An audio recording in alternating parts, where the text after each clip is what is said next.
E aí, pessoal, vou fazer aqui uma correção rápida da prova da URGS, mas desde já fica aqui a minha profunda indignação, uma prova com muitos problemas, muitos mesmo.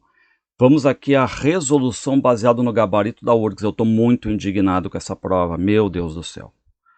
Bom, a primeira questão aqui, assinale com verdadeiro ou falso as seguintes afirmações sobre a comédia Lisístrata de Aristófanes. Primeiro parênteses. O contexto histórico da peça é a guerra dos atenienses contra os espartanos, iniciada em 413 a.C. Pô, só um pouquinho. O pano de fundo é a guerra do Peloponeso, ok? Uma guerra que opôs a Atenas, Esparta, mas essa guerra não começou em 413 a.C. Tem esse detalhe todo aí, tá? Começou em 431 e se estendeu até 404. Agora, não sei se foi erro de digitação ou não, mas aí temos alguma questão, né, passível de anulação aqui, né? Bom, o segundo parênteses ali, ó, a disposição inicial das mulheres de manter a greve de sexo permanece inalterada durante toda a peça. É incorreta, porque a gente sabe que não é inalterada. A personagem de Lisístrata, aquela protagonista absoluta, ela consegue, como uma boa líder, segurar todas as mulheres. Lembrem que tem aquelas cenas engraçadas delas tentando desertar porque querem ter relações sexuais, mas no fim, lembrando, o plano de paz dá certo e o que acontece, a greve de sexo acaba, é alterada. Então, aqui falso. Próximo. Terceiro, as falas de Lisístrata enfatizam a inteligência das mulheres em contraste com a condição subalterna que ocupam na sociedade. Corretíssima, né? Lembre que as regras patriarcais daquela época impõem que a mulher não deveria abrir a boca, ou abrir a boca apenas para elogiar o homem, ou seja, bem como a URGS botou, subalternas. Só que na peça aqui a gente tem uma inversão, elas têm a fala, dialogam de forma inteligente, com argumentos, são as protagonistas, então tem essa inversão aqui, tá? Então, cuidem minha fala assim, pessoal, que eu tô... Chegou ao limite a fala, né? Então tô só terminando aqui. Quarto parêntese, as metáforas relativas à sexualidade, como espada rígida, apagar o fogo, mantêm-se muito atuais. A URGS deu como correta aqui, e claro que quem estava lendo Lisístrata tinha que cuidar as falas de duplo sentido, porque na peça provocam riso, mas metáforas atuais, não sei se isso é questão de prova, eu posso dizer que sim, eu não sei que está ali, não está fazendo julgamento de valor, se são metáforas machistas, não, sim, não, sei lá. Eu acho que a prova quis puxar um tanto para a atualidade e se perdeu. Péssima alternativa aqui, né? Mas enfim, então a URGS deu como gabarito C. Mas aquela 1 ali, 413, ai, ai, ai, ai, ai. Bom, questão aqui, a 17 diz, no bloco superior abaixo estão listados títulos de alguns contos da obra Várias Histórias de Machado de Assis. No inferior, informações sobre esses contos. Associe adequadamente o bloco inferior ao superior. Bom, o número 1 ali é o cônego e o mini resumo dele é o terceiro parêntese. Reparem ali, né? Reverendo Matias escreve sermões, o cônego, a partir de teoria estilística muito peculiar. No número 2, ali o conto é trio em Lá menor, o mini resumo dele é aquele primeiro parênteses, Maria Regina está igualmente interessada em dois pretendentes, Maciel e Miranda, trio. Número 3, o conto é uns braços, o mini resumo dele é o último parênteses, ali o quarto, reparem, jovem Inácio relembra a situação inusitada vivida com Dona Severina que se confunde com um sonho. Bom, ok, mas só lembrando, o Inácio não é narrador, a narração é em terceira pessoa. É esse narrador em terceira pessoa que acaba relembrando um caso que aconteceu com o Inácio, tá? Não invalida a questão, mas não tá legal. Aqui, por fim, no número 4, o conto é um homem cérebro, o mini resumo dele é o segundo parênteses ali, renomado compositor de polcas, não consegue criar obra-prima erudita. A obra-prima, URGS tem hífen, tá? Só para lembrar. Então, ali a sequência deu a alternativa B. Bom, aqui na 18, considere os fragmentos do romance A Falência de Júlia Lopes de Almeida. 1. Quando entrou no seu escritório, o guarda-livros estendeu-lhe um telegrama. A Casa Mendes e Wilson de Santos declarou a falência, arrastando na queda grandes capitais de Teodoro. 15 dias mais tarde, anunciava-se o fim de tudo. A grande casa Teodoro teve de declarar falência. Resumindo seus pensamentos de vencido, Francisco Teodoro disse alto num suspiro: trabalhei, trabalhei, trabalhei e aqui estou como Jó. Ele cita um personagem bíblico aqui, né, que era rico e depois ficou pobre. 2. Debruçada sobre a mesa, Ruth escrevia em papel de pauta, preparando lições para duas discípulas novas. toda a sua indolência antiga se transformara em atividade. Nina cozia a máquina e no meio da casa, Noca borrifava roupa para engomado. Ela, Camila, olhava para todos. Ruth estava feiosa, muito magrinha, mas a sua coragem iluminava-lhe a fronte. Uma fronte de homem vasta e pensadora. As outras pareciam até mais bonitas naquele afã, estavam na sua atmosfera. Verdadeiro ou falso, né? Primeiro parênteses, o fragmento 1 aborda aspectos da atividade laboral de Francisco Teodoro, que se tornou um dos mais importantes empresários açucareiros na sociedade carioca do século XVIII. Incorreto aqui, né, pessoal? O Francisco Teodoro não é empresário açucareiro, ele tem uma grande casa de comércio de café. Café é o principal produto de exportação brasileira da época, né? E não é século XVIII, é XIX, finalzinho do século XIX, em 1891, no Rio de Janeiro, tá? Bom, o que mais? O fragmento 1 representa a derrocada de Francisco Teodoro a ambicionar o posto de português mais importante do Brasil e ingressar na sociedade oferecida por Braga. Braga aqui é o Inocêncio Braga, tá? Teodoro vai à falência porque especulou com o esperto Inocêncio Braga, se deu mal com a baixa do café, perdeu tudo, foi à falência, comete suicídio, e ele tinha essa ideia de se tornar um homem importante, de ascender, tanto que perde a mocidade, a adolescência nessa busca pelo dinheiro e pela ascensão, tá? Terceiro parênteses, os fragmentos 1 e 2 são narrados em terceira pessoa com uma visão onisciente e com posição externa à narrativa.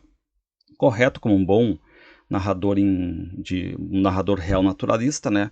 Terceira pessoa, onisciente, externo, não participa da história, mas sabe de tudo, né? E o quarto parênteses, o fragmento 2, para a época em que foi escrita a obra, revela um desfecho inesperado ao colocar um grupo de mulheres como protagonistas de seus destinos. Correto, no final ali as mulheres é quem toma a frente de trabalho, né, para se manterem, para se sustentarem agora nesse novo mundo, nesse mundo sem o dinheiro farto que vinha do café, sem o Francisco Teodoro que cometeu suicídio, né? A Ruth dando aulas ali de violino, a Nina costurando, a Noca passando roupa, até se continuasse o trecho, né, a Camila ia alfabetizar meninas ali, né? Então, gabarito D. Pessoal, e aqui tá a minha irritação, tá? Eu não curti, vou ser sincero que eu não curti nem um pouco a frase aquela ali da URGS, ó. Posto de português mais importante no Brasil, porque eu fui lá procurar isso no livro A Falência e não tem. E pasmem, foi tirada de uma citação de uma apostila do curso objetivo. Pô, aí é muita sacanagem, né? Nada contra o curso objetivo. Longe disso, né? Mas contra a prova da URGS aqui. Pô, sacanagem, né? Questão 19 aqui, ó. O excerto abaixo é retirado de São Bernardo de Graciano Ramos. Considero no contexto o enredo do romance. Entrei apressado, atravessei o corredor, o Paulo Honório, né? Do lado direito, no meu quarto, dei com algumas pessoas soltando exclamações, arredei-as e estaquei. Madalena estava estirada na cama branca de olhos vidrados, espuma nos cantos da boca. Aproximei-me, tomei as mãos duras e frias, toquei-lhe o coração parado. Parado, no soalho havia manchas de líquido e cacos de vidro. Dona Glória, caída no tapete, soluçava estrebuchando. A ama, com a criança nos braços, choramingava. Maria das Dores gemia. Comecei a friccionar as mãos de Madalena, tentando reanimá-la, e balbuciava. A Deus nada é impossível. Era uma frase ouvida no campo dias antes e que me voltava oferecendo-me esperança absurda. Pus um espelho diante da boca de Madalena, levantei-lhe as pálpebras e repetia maquinalmente, a Deus nada é impossível. Que desastre, senhor Paulo Honório, que irreparável desastre, murmurou seu Ribeiro perto de mim. Então, assinale a alternativa correta aqui. A A diz, né, as diferenças ideológicas entre Paulo Honório e Madalena são os catalisadores responsáveis pelo suicídio da esposa. Correta, detalhe, qualquer resumo básico do básico traz a clara diferença entre o capitalista Paulo Honório e a Madalena, de ideais socialistas ali, né? É a tônica do enredo, essa distância entre eles, né? A B, o trecho acima é um dos pontos altos da narrativa em que Paulo Honório descobre o plano de Madalena para retirar a posse das terras. Incorreta, ela é de bom coração, bons propósitos, não tinha plano nenhum, né? C, as causas obscuras da morte de Madalena serão esclarecidas no último capítulo, quando Paulo Honório descobre que Dona Glória envenenou a sobrinha. A Madalena preparou basicamente o suicídio dela, fez uma carta de despedida e tudo mais, não conseguiu conviver com esse animal Paulo Honório, né? Então, é claro o suicídio dela ali quando a cena é narrada, né? Da Dona Glória, a tia dela não mata ninguém. D, Madalena com auxílio ali do Salustiano Padilha, seu amante, forja a própria morte para se ver livre dos desmandos de Paulo Honório e do filho pequeno a quem rejeita. Incorreta, Madalena não tinha amante algum, esse Salustiano Padilha era aquele dono primitivo de São Bernardo, até morto já estava, porque a fazenda, lembrem, né? Fica de herança para o filho dele, Luiz Padilha, aquele incompetente que acaba perdendo depois a fazenda para o Paulo Honório. Seu Ribeiro, fiel escudeiro de Paulo Honório, é o responsável por descobrir e por revelar todo o ambicioso plano de Madalena. Incorreto, seu Ribeiro não é o fiel escudeiro do Paulo Honório. Paulo Honório até desconfia dele. Quem era é o Casimiro Lopes, o capango, aquele da fidelidade de cão. Só que mesmo assim não é correto porque ninguém descobriu plano algum, tá? Então o gabarito aqui é A. Questão 20. Leia o segmento abaixo, retirado do capítulo A na Terra, de O Continente, da trilogia O Tempo e o Vento, de Érico Veríssimo. E agora ali, ao olhar-se no poço na terra, pensava nas palavras do guerrilheiro. Precisaremos de moças bonitas e trabalhadeiras. Bonitas e trabalhadeiras. Bonitas, bonitas, bonitas. Ergueu-se e caminhou para o lugar onde estava o cesto, tirou as roupas para fora, ajoelhou-se, apanhou o sabão preto e começou a lavá-las. Enquanto fazia isso, cantava. Eram cantigas que aprendera ainda em Sorocaba. Só cantava quando estava sozinho. Às vezes, perto da mãe, podia cantarolar, mas na presença do pai e dos irmãos tinha vergonha. Não se lembrava de jamais ter ouvido o pai cantar ou mesmo assobiar. Maneco Terra era um homem que falava pouco e trabalhava demais. Severo e sério, exigia dos outros muito respeito e obediência e não se admitia que ninguém em casa discutisse com ele. Terra tem uma só palavra, costumava dizer. E era verdade, quando ele dava a sua palavra, cumpria, custasse o que custasse. Bom, aqui será que a URGS não vai anunciar pela terceira vez na história das leituras obrigatórias O Continente com leitura obrigatória?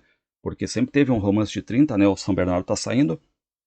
URGS, falta a Raquel de Queiroz, Dora Dorarino, 15, ou Jorge Amado, Capitães de Areia. O Continente tem 600 páginas, pela terceira vez não dá, é castigar, né?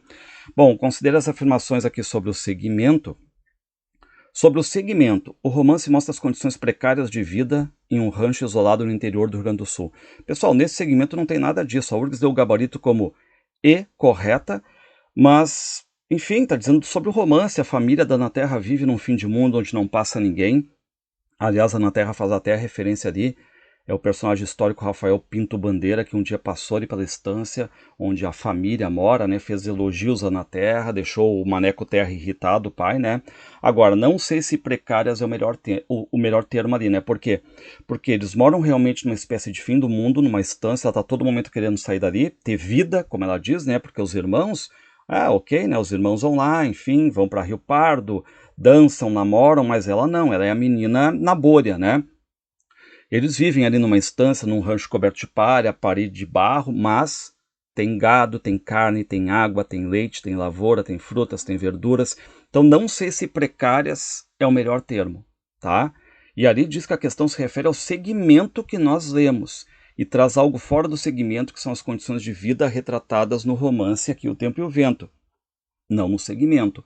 Eu acho que aqui tem problema, tá? Tem problema, dá caldo aqui se mexer, certo? Condições precárias? Não sei não. 2. Maneco Terra representa o pai provedor, sim, que confunde solidez moral com rigidez afetiva. É o personagem sério, sisudo, priva na Terra de contato com homens ali, aquela coisa moral, rígida, né? A água do poço funciona como um espelho que reforça o lado feminino e sensível de Ana, sim, né? Ela se olha ali no poço, como se fosse o espelho, ouviu o Rafael Pinto Bandeira dizendo que precisaria de mulheres bonitas, né, como ela, e ela se acha bonita, né, enfim, pensa nessas palavras, traz à tona a vaidade dela, que é muito difícil num lugar onde não passa ninguém, basicamente, em que só os irmãos dela se divertiam, tá? Aqui, ó, não sei, questão A1 dá problema. Questão 21. Considere o poema 666 de Mário Quintana. Será que também vem alguma obra do Mário Quintana no lugar de bagagem da Adélia Prado? Mário Quintana não entrou na Academia Brasileira de Letras, nunca foi leitura obrigatória, acho que dava para valorizar sim, né? Ele é conhecido nacionalmente. 666. A vida é uns deveres que nós trouxemos para fazer em casa. Quando se vê, já são 6 horas, há tempo. Quando se vê, já é sexta-feira. Quando se vê, passaram 60 anos. Agora é assim, tarde demais para ser reprovado. E se me dessem um dia, uma outra oportunidade, eu nem olhava o relógio, seguia sempre, sempre em frente. E iria jogando pelo caminho a casca dourada e inútil das horas. Verdadeiro ou falso? Questão de compreensão de poesia, mais uma crítica aqui, viu, URGS? Essa questão é requentada, já caiu em 2016, inclusive com as mesmas frases, certo? Afirmativa 1. O sujeito lírico busca a definição da vida a partir da metáfora com o universo escolar e a passagem do tempo, correta, tá? Usa a metáfora para abordar a passagem do tempo e envolve o universo escolar. 2. A sucessão 6 horas, sexta-feira, 60 anos, aponta para a finitude, isto é, fim do dia útil, fim da semana útil, consequentemente fim da vida útil. Correta também, outra metáfora aqui usada, né, para passagem do tempo, e a própria afirmativa explica tudo. Questão 3. O sujeito lírico encerra o poema com um tom melancólico porque a realidade não corresponde às suas expectativas. Correta também, um tom para baixo ali, né, melancólico, se me dessem outra oportunidade, faria diferente e tal. Afirmativa 4, o sujeito lírico encerra o poema com um tom melancólico porque se dá conta da importância da aprovação na escola. Incorreta. Não tem questão de aprovação na escola, né? A questão da escola é metafórica, usaria o tema de casa, reprovação, enfim, né? C. Mas aqui, pessoal, olha só. Olhem a questão de 2016. Olhem as afirmativas. Iguais, olha a réplica. Pô, é lamentável isso aí, lamentável. Bom, questão 22. No romance, desculpem a minha voz sempre, tá, pessoal? No romance As Meninas, de Lígia Fagundes Telles, o caráter polifônico do jogo narrativo é garantido pela alternância bastante natural entre o narrador em terceira pessoa e as narrações em primeira pessoa das protagonistas. No bloco da esquerda abaixo estão listados os nomes dos narradores, narradoras, da direita, fragmentos de textos proferidos por elas, associando adequadamente os blocos, né? Questão fácil, lembrar a vida dos protagonistas aqui, das narradoras, né? Primeiro parêntese, quem é? Sentei na cama. Era cedo para tomar banho. Tombei para trás, abracei o travesseiro e pensei em MN. A melhor coisa do mundo não é beber água de coco verde e depois mijar no mar. Bom, quem é que é apaixonada pelo médico Marcos Nemésios, o MN, que vive à espera de um telefonema que nunca vem? A Lorena, então é número 3, né? O segundo parênteses ali, ó, acendo um cigarro, que me importa dormir no meio dos bêbados, das putas, o cigarro aceso no meu peito, dói sim, mas se soubesse que você está livre, dormindo na estrada. Quem é que fuma, que não tá nem aí pra aparência, né, que tá pensando no Miguel, que foi preso, torturado, né, a Lia, número 2. Terceiro parênteses aqui, a gata aproximou-se da sacola que iria deixar no meio da alameda. Cheirou o couro, desconfiada, sentou-se meio de lado por causa da barriga e ficou olhando para a Lorena. Reparem que aqui é só o narrador em terceira pessoa que vai articulando ali, né? Reparem os verbos. A gata se aproximou, ou seja, ela cheirou, ela se sentou, ela ficou, narrador em terceira. Número 4, né? E o quarto parênteses, mudava o algodãozinho enquanto o buraco ia aumentando, aumentando. Cresci naquela cadeira com os dentes apodrecendo e ele esperando apodrecer. Bastardo, sacana. Quem é que foi abusada aqui sexualmente pelo dentista que só trocava o algodão nos dentes, né? O doutor Algodãozinho? A Ana Clara, Ana Turva, número 1. Então, o gabarito aqui é... Bom, questão 23. Considere os fragmentos do romance Feliz Ano Velho de Marcelo Rubens Paiva. 1. Acordei. De um lado, um caninho com um líquido amarelo que entrava na minha veia, de outro, um com sangue, na boca, um acoplado, aqueles aparelhinhos de respiração artificial que já conhecia do Fantástico. Muito eficiente, fechava a boca com a língua, mesmo assim o ar entrava. Tinha uma sanfoninha pendurada que enchia e esvaziava, soprava e ela nem se tocava, enchia e esvaziava. 2. Fiquei curtindo as sensações nele. Na pele não sentia muito, mas se apertasse ou manipulasse, sentia tesão. Respiração ficava ofegante, corria pelo corpo todo aquele formigamento de prazer. Que loucura, eu tenho que me redescobrir sexualmente, saber usar esse corpo, aprender com ele. Não é o mesmo prazer, mas é gostoso ficar mexendo no pinto. Não é psicológico, mas físico. Senti-me uma criança que descobre a sensação gostosa de mexer no piu-piu. Bom, verdadeiro ou falso aqui, pessoal, primeiro parênteses, né, os fragmentos estão relacionados ao acidente que deixa o narrador fisicamente limitado. No primeiro, pós-acidente na sala da UTI. No segundo, a descoberta das novas sensações de prazer corporal. Correto aqui, o Marcelo Rubens Paiva acorda da cirurgia, cheio de caninhos, né, os acessos, tem som até no pênis, o que denota aqui que o acidente foi coisa séria para ele, né? E no outro, aquele quando ele descobre aos poucos a sua nova vida, os seus limites, né? E lembrar, ele era uma pessoa totalmente ativa sexualmente, que agora está se redescobrindo, né, nessa nova condição aí.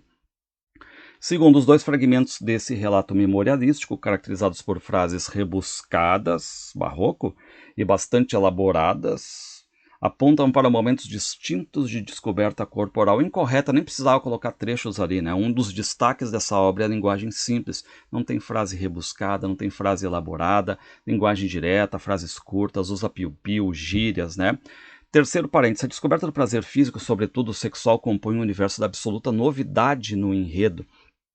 Questão bem confusa aqui, né? Para mim isso não se constitui uma novidade, porque a gente sabe que ele se relacionou com várias mulheres, então a questão sexual já é algo discutido ali, para mim não é nenhuma novidade, né? Tanto que esse trecho 2 aí é quase no finalzinho do livro, tá? Mas ok, né? Quarto parênteses, o relato de Marcelo Rubens Paiva, no decorrer da narrativa, pode ser interpretado como uma espécie de libertação do sofrimento, catalisado pelas experiências traumáticas da vida do autor. Tá correta, também um pouco forçada, né? Porque o relato do Marcelo Rubens Paiva, mas qual relato? Os dos trechos citados ali? Ou os relatos? Ou todo o relato da obra? E libertação também não seria a melhor palavra, né? Talvez um paliativo, suavização, algo que amenize essa nova vida dele, que ele está se adaptando, né? Não é uma libertação de sofrimento aqui. Então, há outras coisas aí que trazem maior aceitação, libertação, né? Como a leitura de alguns livros que incentivam ele a escrever, as terapeutas ocupacionais, a questão de ele ser mais independente. Mas ok, confusa essa questão aqui, né? Gabarito C. Aqui a gente vem então para Adélia Prado. Leia os versos destacados nos 3 poemas de Bagagem de Adélia Prado. Tudo bem recortadinho aqui os poemas, né? Antes do nome. Metapoético. Não me importa a palavra, está corriqueira, quero é o esplêndido caos de onde emerge a sintaxe. Quem entender a linguagem entende Deus, cujo filho é o verbo. Morre quem entender. Próximo poema, Invenção de um modo. Porque tudo que eu invento já foi dito nos 2 livros que eu li, as Escrituras de Deus e as Escrituras de João. Tudo é Bíblias, tudo é Grande Sertão. E o terceiro que é o guia, a poesia me salvará. No entanto, repito, a poesia me salvará. Por ela entendo a paixão que ele, maiúsculo, né, teve por nós morrendo na cruz. Considero as afirmações, né? A1, a fé é uma musa poderosa e o sujeito lírico sente-se inferior à palavra, tanto das Escrituras quanto do cotidiano. Então, correto aqui porque a ideia da fé poderosa realmente é correta, porque todo mundo que estuda Adélia Prado sabe que a religiosidade está ali entranhada nela, né? E aquela ideia, se tudo já foi escrito, o que vem depois parece não ser mais novidade, então parece até ser algo mais inferior aqui. Então ela se refere às escrituras ali, né? A questão da Bíblia, o cotidiano, Guimarães Rosa, enfim. 2. O fazer poético é para o sujeito lírico ao mesmo tempo sagrado e profano, corpo e espírito. Correto, né? Sagrado, profano, corpo e espírito, próprio da religiosidade da Adélia Prado, refere Cristo ali, morreu, foi crucificado, o que denota a ideia de corpo, de espírito, né? O sagrado, tem o caos, tem o profano ali também. E a metapoesia é uma temática importante na lírica de Adélia Prado. Correta também, lembrando que os 3 trechos ali dos poemas, né, são metapoéticos, refletem sobre a própria poesia. 1, 2, 3 aqui. Questão 25, no bloco superior abaixo, estão listados títulos de alguns contos da obra Deixa o Quarto como Estado ao Amilcar Betega. No inferior, fragmentos de textos a ele relacionados. Associe adequadamente o bloco. Questão também barbada de fazer, aqui o conto número 1, Exílio, tem a ver com aquela loja que não entra ninguém, com a cidade que vai ficando sem ninguém, né? O trecho do quarto parênteses ali, ó, vou fechar a loja e ir embora da cidade. Quantas vezes esse pensamento já me havia rondado? Não que eu não gostasse da cidade, mas a loja ali não se sustentava. O conto número 2, o Hereditário, ele tem a ver com aquela geleia, aquela esfera maleável, menor que um ovo, né, transparente. Trecho do segundo parênteses ali, ó, das poucas coisas que meu pai deixou, a mim coube uma pequena caixa recoberta por um veludo puído, dessas onde se guardavam os anéis de diamantes, pulseiras ou coisas assim. O conto 3, Insistência, não tem nenhum trecho, sobrou. O conto 4, Encontro, tem a ver com um casal que vai a um encontro, né? Repare o trecho, terceiro parênteses, chegar na cidade, com noite e cansaço, um táxi os tirou da chuva para pousá-los num quarto de pensão desconfortável, à espera de que uma noite de sono os refizesse prontos para o encontro que não deveria tardar. Bom, aqui o conto 5, para salvar Beth, tem a ver com a Pet Shop, a cadeirinha Beth, né, o trecho do primeiro parênteses. Ó. É um trabalho simples, ele disse, é só levar o cachorrinho lá e ficar esperando. Mas você nunca gostou de cachorro, Gil? Lembra aquela vez que eu ganhei um filhote da Cris, quer dizer, da cadela da Cris? Ela riu. Então aqui B de bola.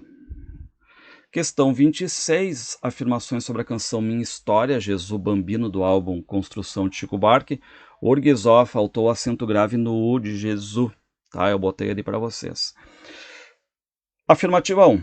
O sujeito cancional conta a vida de abandono dele e da mãe, o que representa a realidade de muitas crianças que não conhecem o pai biológico. Legal aqui, né? O sujeito cancional, aquele que está contando ali a história, a minha história, né? Ele é filho de uma mãe possivelmente prostituta de Porto com um marinheiro, foi fruto de uma relação casual e depois esse marinheiro some, ou seja, são abandonados. E achei legal essa questão de trazer o tema para a situação atual também, certo? Não conhece o pai biológico, é só lembrar até do DNA do ratinho, né? Afirmativa 2. A canção reforça o apelo cristão da história, através de rimas como Amor, Nosso Senhor, Cruz e Jesus. Bom, aqui a URGS deu como correta, mas, pô, tá dúbia também, né? Qual é o resumo da canção aqui? Um marinheiro transa com uma possível prostituta do porto, esse marinheiro parte, não volta, a mulher fica grávida, solteira, tá esperando ele. E acho que a URGS deu mais como correta porque o filho que nasce, que é o sujeito cancional, ele não sabe se a mãe, por amor ou por ironia, né, pôs o nome dele de Menino Jesus.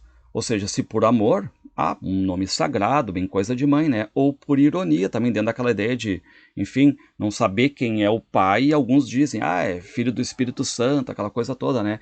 E aí, esse filho, ironicamente também, ele não vive algo religioso, né? Ele vai de bar em bar, ele arranja confusão, tem amigos de copo, de bebedeira, de cruz também, os mais religiosos, né? E todos conhecem ele pelo nome de Menino Jesus. Mas foi uma letra que até o pessoal da igreja pegou no pé do Chico Buarque aqui. Então, achavam que era uma destruição da liturgia sagrada. Eu não sei, essa 2 aqui não tá legal. 3. O pai era um marinheiro estrangeiro que se tornou dono de bar. Não diz qual é a nacionalidade do marinheiro, tá até confundindo com a Jesus Bambino, a original lá, né? Enfim. E o pai some do mapa, não se torna dono de bar nada, né? Mas questãozinha também, né? Ai, meu Deus do céu. Questão 27. Os excertos abaixo, relativos aos momentos iniciais da narrativa, foram retirados de Ponciá Vicêncio de Conceição Evaristo. Considere-os no contexto do enredo da obra. Filho de ex-escravo crescera na fazenda levando a mesma vida dos pais. Era pajem do senhor moço. Tinha a obrigação de brincar com ele. Era o cavalo onde o mocinho galopava sonhando em conhecer todas as terras do pai. Tinham a mesma idade. Um dia o coronelzinho exigiu que ele abrisse a boca, pois queria mijar dentro. O pajem abriu. A urina do outro caía escorrendo quente por sua goela e pelo canto de sua boca. Assim o moço ria. Ele chorava e não sabia o que mais lhe salgava a boca, se o gosto da urina ou se o sabor de suas lágrimas. 2. Um dia o coronelzinho, que já sabia ler, ficou curioso para ver se Negro aprendia os sinais, as letras de branco, e começou a ensinar o pai de Ponciá. O menino respondeu logo ao ensinamento do distraído mestre. Em pouco tempo reconhecia todas as letras. Quando o senhor moço certificou de que o negro aprendia, parou a brincadeira. Negro aprendia sim, mas o que o negro ia fazer com o saber do branco? 3. Quando mais nova, sonhara até com outro nome para si, não gostava daquele que lhe deram. Menina, tinha o hábito de ir à beira do rio e lá, se mirando nas águas, gritava o próprio nome, Ponciá Vicêncio, Ponciá Vicêncio. Sentia-se como se estivesse chamando outra pessoa. Não ouvia o seu nome responder dentro de si, inventava outros, Panda, Molenga, Quieti, nenhum lhe pertencia também. Ela, inominada, tremendo de medo, temia a brincadeira, mas insistia. A cabeça rodava no vazio, ela vazia se sentia sem nome. Sentia-se ninguém. Bom, afirmativa 1. No fragmento 1, identificam-se as relações de opressão e de poder entre os senhores e os povos escravizados. Sim, lembrar que os pais de Ponciá, né, não são mais escravos, ali se depreende que nasceram já com a lei do ventre livre, mas se trata ali de situação análoga de escravidão, então tem essa relação de poder, essa relação de opressão entre quem tem o poder, os brancos ali, os povos escravizados, os negros, né? Enfim. 2. No fragmento 2, percebe-se a prática racista e discriminatória que na época subtraía dos povos negros o acesso à leitura e à escrita. É verdade, né? Lembre que quando o senhor moço meio que vai alfabetizando o pai da Ponciá e vê que o pai da Ponciá aprendia, o que esse senhor moço, né? Ele diz, opa, negro aprendia sim, e acaba parando essa alfabetização. E na 3, no fragmento 3, Reconhece a postura questionadora e sonhadora da protagonista no que tange a busca pela identidade. Correta porque a Ponciá, lembrem, né, ela não gostava do nome, não dava a ela uma identidade. A Ponciá tinha aquele acento agudo ali, né, como se fosse uma lâmina muito afiada que estivesse ali torturando o corpo dela. Sobrenome Vicêncio não era originalmente da família da Ponciá, vinha do coronel Vicêncio, branco, dono do povoado, né, como se fosse ainda aquela marca de dono ali. E todas corretas, 28. Leia os versos destacados de 3 poemas da parte de Geografia do livro Coral e outros poemas de Sofia de Mello Brainer Andersen. Bom, aqui são selecionados poemas do livro Geografia, um dos 14 ali dentro da obra, né? E nessa parte tem poemas sobre o Brasil, até que não foram selecionados aqui, né?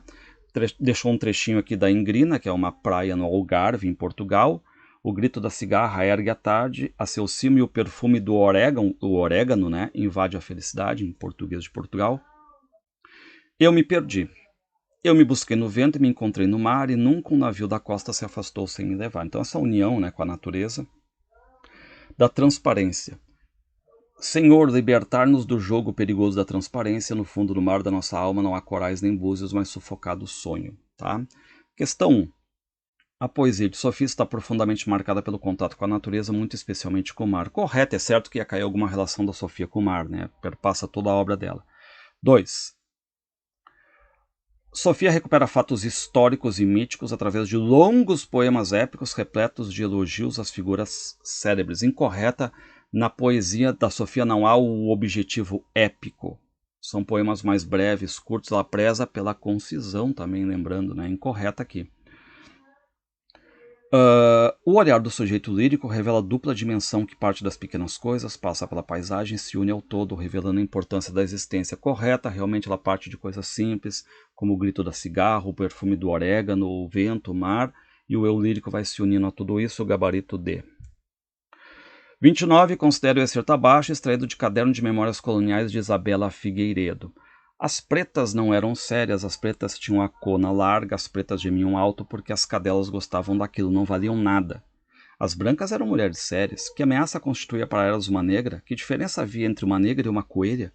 Que branco perfilhava filhos a uma negra? Como é que uma negra, descalça, de teta pendurada, vinda do caniço a saber dizer sim, patrão, certo, patrão, dinheiro, patrão, sem bilhete de identidade, sem caderneta de assimilada, poderia provar que o patrão era o pai da criança? Os brancos entravam no caniço e pagavam cerveja, tabaco ou capulana a metro, a negra que lhes apetecesse, a bem ou mal. Depois abotoavam a braguilha e desapareciam para suas honestas casas de família. Afirmativa 1. As personagens pretas são sexualmente objetificadas e se constituem como uma grave ameaça às tradicionais famílias brancas. Incorreta, elas são vistas como animais irracionais, colocado no texto assim como algo que não vale nada, né? Não são vistas como uma ameaça, não são adversários, porque não valem nada, não tem poder algum ali, não tem nem identidade, né? Aqui, a 2. A primeira atitude do colonizador, como por exemplo o pai da narradora, era reconhecer os filhos gerados com suas escravas. Incorreto, porque os brancos viram ali, né, transam e vazam, e a própria narradora chega a dizer numa parte, né, que o próprio pai deveria ter por aí vários filhos soltos aí, né, sem assumir, claro. Incorreto, então. 3. A mulher preta é usada como objeto sexual, enquanto a mulher branca é a dona da casa, a esposa e a mãe imaculada. Correta, né? Resume o trecho aí, as negras não são consideradas mulheres sérias, né? Algo muito igual à canção Minha História, porque os filhos dessas mulheres aqui sequer sabem quem era o pai branco. Já as brancas eram sérias ali, enfim, puras, né? Então, só a C. A 13, então, ali. E a 30, a última. Leia o segmento abaixo sobre os movimentos literários brasileiros. Assinale a alternativa que preenche corretamente as lacunas do segmento na ordem que aparecem. O Tatatal caracteriza-se por veicular suas teses ideológicas e estéticas através de manifestos. O Tatatá recupera o padrão estético clássico, fazendo ressurgir a epopeia, enquanto o Tatatá busca na temática a identidade nacional, inaugurando o romance no Brasil. Pessoal, lacunas sobre movimentos literários, Barbada, quem fazia manifestos, modernismo. Quem imitava as características clássicas produziu epopeia como o Uruguai do Basílio da Gama? Isso é arcadismo. E qual é o primeiro movimento pós-independência do Brasil? Romantismo. Por isso a busca pela identidade nacional, uma nova cara, uma nova identidade, tá? Gabarito D. Mas eu quero que vocês olhem aqui o URGS de novo, né? Bom, na prova da URGS de 2018 já tinha algo parecido. Na de 2020 também. Mais uma questão requentada, certo? Pô, URGS, vamos ver isso aí com mais profissionalismo, tá? Pessoal, espero que todos tenham ido bem, apesar de eu estar muito irritado com a prova, sem voz, mas abraço a todos aí.